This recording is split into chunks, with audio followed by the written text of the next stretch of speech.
सुबह जब पूजा किया करें तो शंख अवश्य बजाया करें। कई माताएं बहन पूछती है हमारा शंख देवियां बजा सकती हैं कि नहीं, है ना? बहुत क्वेश्चन, बहुत आम क्वेश्चन है ये। नॉर्मल इसका आंसर होगा नहीं, क्योंकि जब हम शंख बजाते हैं तो सारा जोर जो बढ़ता है वो नाभि पे पड़ता है, और जो देवियां शंख बजाती हैं तो नाभि पे जोर पड़ने से उनके गर्भाशय पर बहुत बड़ा असर पड़ता है, और रेगुलर शंख बजाते रहने से फिर वो मां बनने में उनको असुविधा होती है। इसलिए एक पर्याप्त आयु तक, ये साइंस का नहीं है, ये विषय हमारे ऋषियों का है। देखो इतना साइंस है मेरे ऋषियों का, कितना ध्यान रखा है कि शंख कौन बजाएगा, घंटी कौन बजाएगा, पट कौन खोलेगा, हर चीज का साइंस मेरे ऋषियों ने दिया है। हाय हाय सनातनियों, हम कितने दुर्भाग्यशाली हैं, अपने ज्ञान को छोड़ के इन मूर्खानंदों के पीछे पड़ गए। ए फॉर एप्पल, ए माने मैंगो, ए खाला तेरा भलो करे, इन्हीं खाने पीने की चीजों में रह गए। कितना भी साइंस आगे निकल जाए, मैं दावे से कहता हूं मेरे ऋषियों के विज्ञान का 10वां भाग नहीं बन सकता आज का साइंस।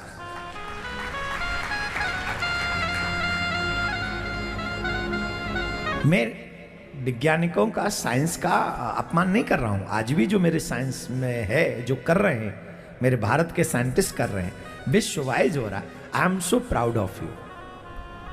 लेकिन मेरे ऋषियों के विज्ञान को कैसे झुठलाओगे? छोटी छोटी चीजों का जो घर में कार्य आने वाला है।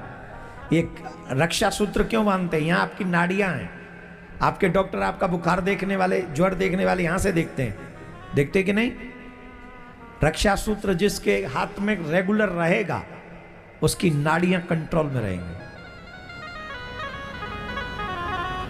यह टीचर निकम्मे, यहां तक मक्खी रखने वाले बेशर्म इंग्लिश मीडियम बच्चों से कहते कलावा बांध के नहीं आना। क्यों? तेरे बाप का राज है, पैसा भी ले रहा है, फीस भी ले रहा है, बच्चे को कम पढ़ा रहा है, ट्यूशन फिर भी लेना पड़ रहा है, इसके बाद भी रक्षा सूत्र नहीं बांधेंगे। क्यों नहीं बांधेंगे? तेरे बाप का राज है क्या? Get out, it's my culture, ये मेरा अधिकार है। तुम कौन होते हो? मैं तो कहता हूं जो तिलक लगाने पे मना करे, जो कलावा बांधने पे मना करे, जो शिखा रखने पे मना करे, बच्चों को तो नहीं पर माँ बाप को जाके ऐसे टीचरों की ढंग से धुनाई करनी चाहिए। ऐसी धुनाई करो, ऐसी धुनाई करो, दोबारा किसी बच्चे से वो कह ना सके ऐसा। और जहां 5-7 की धुनाई हुई नहीं पूरे देश में, मैं दावे से कहता हूं उसके बाद किसी की औकात नहीं होगी तुम्हारे बच्चे का कलावा खुलवाने की, तिलक हटवाने की, शिखा कटवाने की।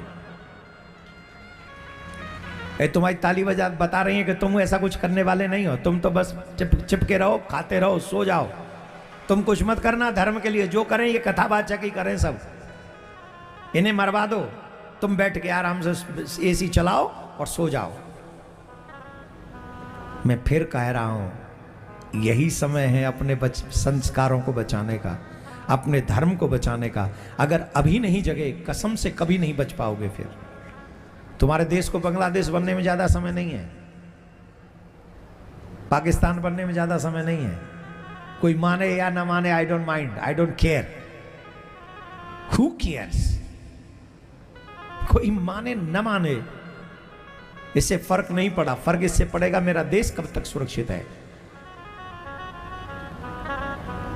और ये बहुत जरूरी है। नेता भी नहीं बचा सकते इस देश को। ये जज वज जो बैठे ना, हाई कोर्ट, सुप्रीम कोर्ट, कुछ नहीं, कोई नहीं बचा पाएगा। लिख के दे रहा हूं मैं। इसे अगर कोई बचा सकते हैं तो भारत की जनता बचा सकती है, वो भी आज। आपसे शुरुआत करोगे, 10 साल लड़ोगे, तब जाके बचा सकते हो, अदरवाइज फिर तुम भी नहीं बचा पाओगे। तो 10 साल कड़ी मेहनत करो, अपने संस्कारों को घर में प्रकट करो, अपने बच्चों को सनातनी बनाओ, कट्टर सनातनी बनाओ। कट्टर, एक शब्द न सुन सके सनातन के विरोध में, ऐसा सनातनी बना के अपने बच्चों को तैयार करो, जिससे तुम्हारे बच्चे आगे बढ़कर तुम्हारा और देश का नाम रोशन करें।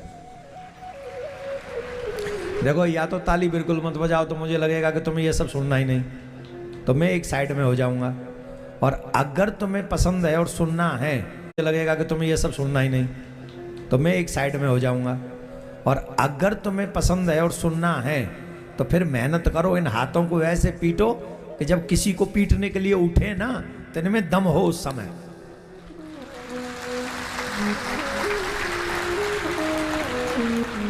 अभी भी कई वीआईपी बज गए और कई ने तो हाथ हिलाए भी नहीं। कोई बात नहीं, इन हाथों को भी देख लेंगे। राधे राधे बोलना पड़ेगा।